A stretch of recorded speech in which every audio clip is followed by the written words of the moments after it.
Bolsonaro quebrando a cara. Assim como a Rússia, China também envia tropas à Venezuela.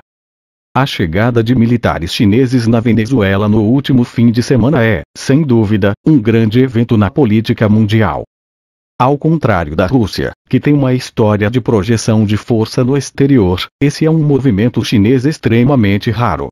Embora interesses chineses importantes estejam em jogo na guerra contra grupos terroristas no Afeganistão e na Síria, a China absteve-se de divulgar qualquer ação desse tipo. Curiosamente, o relatório do La Times, no entanto, fez uma distinção que a China e a Rússia seguiram diferentes atitudes em relação aos seus compromissos financeiros na Venezuela, com a China sendo mais pragmática e a Rússia mais ideológica. Enquanto, para seu investimento, Pequim buscava receber matérias-primas, petróleo barato e outros retornos, foi creditado a Moscou o maior interesse em ampliar sua presença militar e estabelecer uma cabeça de ponte nas Américas, e a pouca distância dos Estados Unidos. Para a Rússia, investimentos e alertas militares sobre a proteção da Venezuela sempre foram para mostrar força nos bairros da América. O Kremlin tentou imitar o que considera a política externa dos Estados Unidos e da OTAN de entrar e se intrometer na esfera da influência de Moscou, como a Europa Oriental e a antiga União Soviética, particularmente a Ucrânia. De fato, a condenação de Moscou à interferência dos Estados Unidos na Venezuela tem sido visivelmente mais contundente do que a da China, que na verdade pediu diálogo e uma solução negociada para a crise. Muitos analistas dos Estados Unidos presumiram que a China poderia até estar perdendo a fé no presidente Nicolás Maduro e decidiram manter a cabeça sob o parapeito, preferindo concentrar-se em suas práticas de empréstimo na Venezuela e até mesmo buscando acordos de barganha. Mas tais hipóteses fáceis foram viradas de cabeça para baixo com a chegada repentina das tropas chinesas do Eltnalang e da Ilha Margarita, famosa como destino de férias popular por suas areias e manguezais, o Windsurfing. Uma razão pode ser que, na avaliação chinesa, embora as tensões estejam aumentando na Venezuela e as incertezas continuem devido à dualidade de poder, e uma criticalidade pode ser alcançada no futuro próximo com o problema dos refugiados causando descontentamento entre países vizinhos e sem sinais quando Washington reduz a pressão pela mudança de regime em Caracas, há também, ao mesmo tempo, um equilíbrio ou equilíbrio inerente que prevalece na situação, na medida em que nenhum dos lados do conflito desfruta de uma vantagem decisiva. Está em curso uma guerra de desgaste que só pode terminar se qualquer dos lados perder a paciência e forçar um confronto, o que parece improvável à medida que as coisas se mantêm.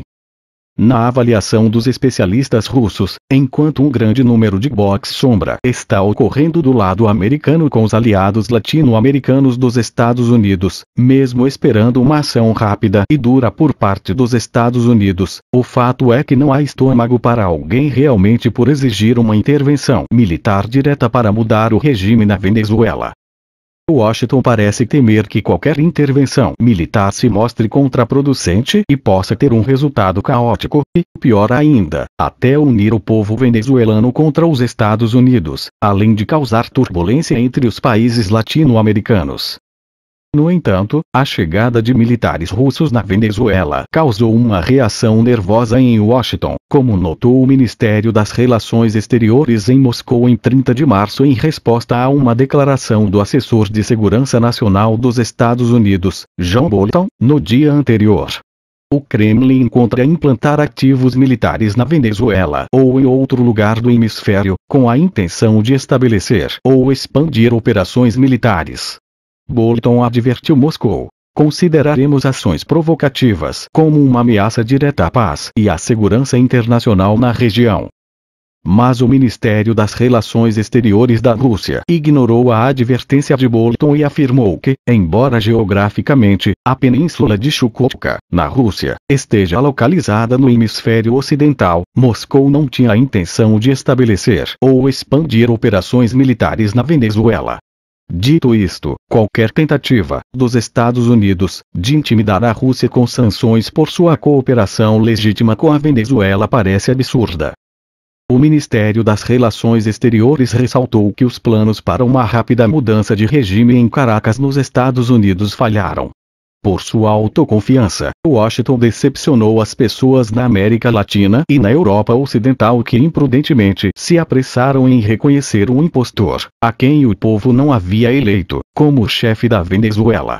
Ao dar esse passo, eles se privaram de qualquer espaço para manobras diplomáticas. Além disso, Moscou afirmou que se propunha fazer tudo ao nosso alcance para promover um diálogo nacional na Venezuela. No entanto, Moscou também sinalizou indiretamente que qualquer ideia de estabelecer uma base militar na Venezuela tão próxima da costa dos Estados Unidos está longe de ser um pensamento.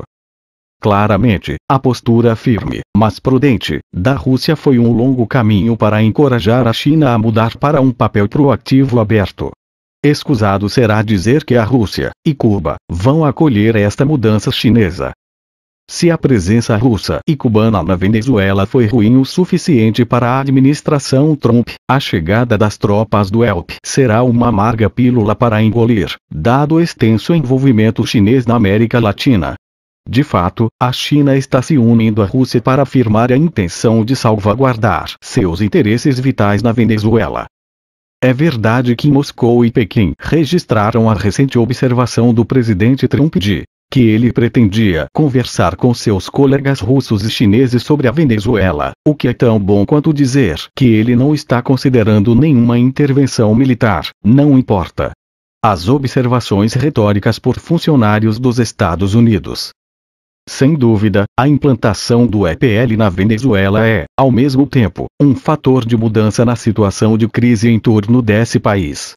Em um nível substancial, a China transmitiu sua prontidão e capacidade para salvar o governo Maduro sitiado. Pequim não apenas ressaltou que é uma parte interessada, mas também afirmou sua crescente influência global. Naturalmente, a China repudia firmemente a doutrina Monroe. Assim, em muitos aspectos, isso se torna um divisor de águas na política mundial.